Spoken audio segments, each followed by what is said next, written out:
Hi guys, happy hump day. I am here to show you guys how to wash your hair, shampoo your hair properly today. One of the things that I found out over the past 8 years of doing hair is a lot of my clients are inadvertently damaging their hair whenever they wash it.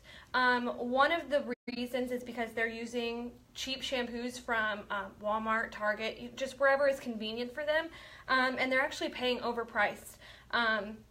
What happens is the shampoo that you get from Walmart and Target, it's about 80% water. So whenever you go to wash your hair, you're paying for water, and it's not very concentrated, and it's not really giving you a good thorough clean. What I like to explain to my clients is the shampoos from Walmart and Target, Suave, Pantene, any of those kinds of shampoos, herbal essences, they give you the glazed donut effect. So what they're doing is they are drying your hair out on the inside, and then they're just coating it with a wax buildup on top. So then your hair seems like it's greasy all the time because it has that wax buildup. Your hair seems heavy, but then you still have frizz, and then you still have static. And you don't know why. It's because the inside of your hair is actually really dry. When you have frizz and static, that's because your hair is dry and it feels the moisture in the air and it's screaming, give me that moisture. So that's why it's really important for you to use a good shampoo so that you can actually take care of your hair. When you're using a professional shampoo, it is so much more concentrated, so it goes so much further, which is why the price is higher, because you're not paying for water. I mean, why are you going to pay for water? Water's free. So that's what you're paying for in a professional shampoo. One of my favorite shampoos is what I'm going to be using today, which is the Wella Brilliance shampoo. This is for color care. You can use it if you don't have color. It's still it's going to take really good care of your hair. It's one of the shampoos that I found works best for almost everyone. So we're going to go ahead and get started, and I'm going to show you how to on my model Brittany. Say hi, Brittany. Hi. Okay, so we're going to go ahead and get started here. All right. Let's take out this little Invisibobble. Yep. Pro tip, these Invisibobbles are awesome because they help prevent your hair from having breakage. You know, those tight hair ties, they just snap your hair real easy, and these Invisibobbles are awesome. So here, I'll let you have that. Okay, so one of the mistakes that people make whenever they shampoo their hair at home, so this is a do not do, is they don't get their hair thoroughly wet enough.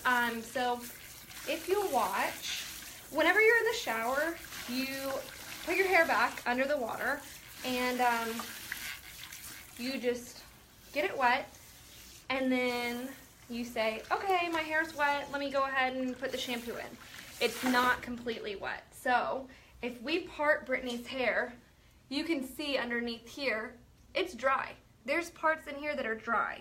And that's something that's really important. People miss that they're not getting their hair completely saturated. It's something really important, especially whenever you switch to the professional shampoo, is getting that complete saturation, because there's not water. You're going to notice that the bubbles whenever you are shampooing your hair are smaller instead of bigger, and that's because it's a more concentrated shampoo.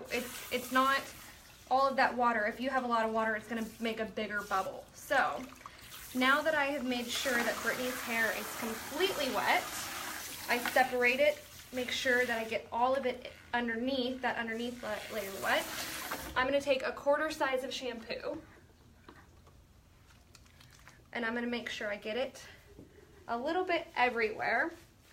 So I put it kind of, there's about like 5 different places that I put it. So I make sure I get it at the temples, make sure I get it at the top. Everybody always makes sure they get it at the top. They forget to get it in the crown and at the nape of your neck, at the very bottom of your neck. So those are some places that I want to make sure, I want you to make sure when you're shampooing your hair that you're actually getting it to suds up there. If you have a lot of hair like Brittany does, you're going to have to separate your hair in two and make sure that you get in there. Now, if you're having trouble with it foaming up, Brittany's hair is pretty dirty, so see how I'm not getting a lot of foam?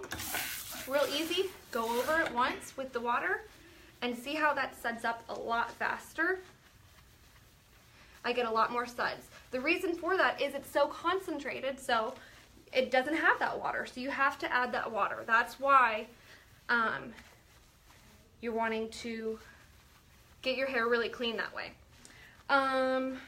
Oh, also whenever I shampoo, I'm not shampooing the ends of your hair. When you're done with the shampoo and you're rinsing it out, you're gonna, all of these bubbles are gonna grab any loose oil, dirt, and debris as you're rinsing it out. But if you're shampooing the ends of your hair, then you're drying it out. Something that I've noticed a lot of people do too is they take their hair, they're shampooing it, and they're going back and forth like this, causing friction on their hair. That's bad. That's gonna lift your cuticle, it's gonna open it up, it's gonna dry it out, and you're really gonna be causing damage to your hair. The only reason that you shampoo your hair, the main sole purpose of shampoo, is to get the oil off of your scalp. So you're not really even shampooing your hair. You are cleansing your scalp. That's the purpose of shampoo. So we're gonna go ahead and rinse her out, and then whenever we condition, we're gonna wanna do the opposite thing. We're gonna wanna get her hair really dry, and we're gonna want to only put the conditioner from the ponytail down. And that's going to protect her ends from getting breakage, from getting split ends, because the shampoo, it's a detergent. It has sulfates in it. It's naturally gonna dry your hair out anyway. So that's why you're gonna wanna rebuild that and put some conditioner to protect that. But if you put the conditioner on the top, obviously you're gonna be having oil and build up, and your hair's gonna feel greasy, and obviously you don't wanna do that. So those are some things that I notice people are doing wrong when they shampoo their hair. One more thing that I notice people do, whenever they get out and they towel dry their hair, they're doing the same thing that they do when they wash it. They're causing friction, going back and forth like that. You do not want to put your hair in between a towel like that. Again, you're just ripping up the hair cuticle, you're damaging it, you're drying it out. So whenever you towel dry your hair, you want to make sure that you just blot it. You want to wring it out really good. You can see that I'm wringing out Brittany's hair before I put on the conditioner. You want to do the same thing whenever you get out of the shower and you're done washing your hair. You should tell me about the water temperature. Oh yes, so hot water when you are shampooing is fine. It actually helps open up your hair cuticle so that you can clean it better. Cold water closes your hair cuticle. So whenever you're done with the conditioner, and I use twice as much shampoo as I do conditioner. Everybody should be doing that. Once you switch over and your hair is healthy and it's not dry and damaged, you're not gonna have to use as much conditioner. Tell me what you said again? The water temperature. Oh yeah, and then whenever you're done, use a cold rinse, and that's gonna close your cuticle down, and you're gonna have a lot better success styling your hair. So, do you have any other tips, Brittany? I don't think so. I was just thinking about that. I know we shampoo, you use warmer water, and then condition is cooler, right? Yep. Oh, also whenever I'm conditioning the hair, I go through and I make sure that I don't have any tangles. Your hair is very delicate whenever it's wet, so you want to make sure that you have that protective barrier of the conditioner on. And at first, whenever you switch, if you have to use more conditioner at first until you can get those tangles out and until you get your hair healthy, that's fine. But just make sure you get all those tangles out while you have the conditioner in it. That's going to make your job a lot easier whenever you go into styling. Remember you told me to get while I'm in the shower, I got a shower comb and started. Yes, you can use a shower comb, you can use a wet brush. They have wet brushes that you can use in the shower, and that's going to make a big difference. So, let's see. Does anybody have any questions? Anybody out there have any questions? Roll them in. You can get that benefit whenever we do live videos. I don't see anybody yet. I'm going to give you guys a couple minutes to send me in some questions as I rinse Brittany's hair out.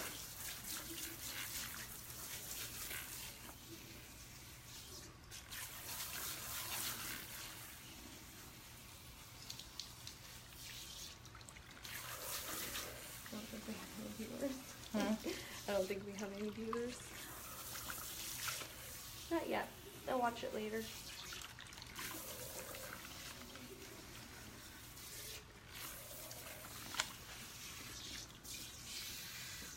Okay. And then when you're done, you want to make sure you get all of it out. Give a good, nice, thorough rinse. You don't want any leftover conditioner weighing your hair down whenever you go to style it.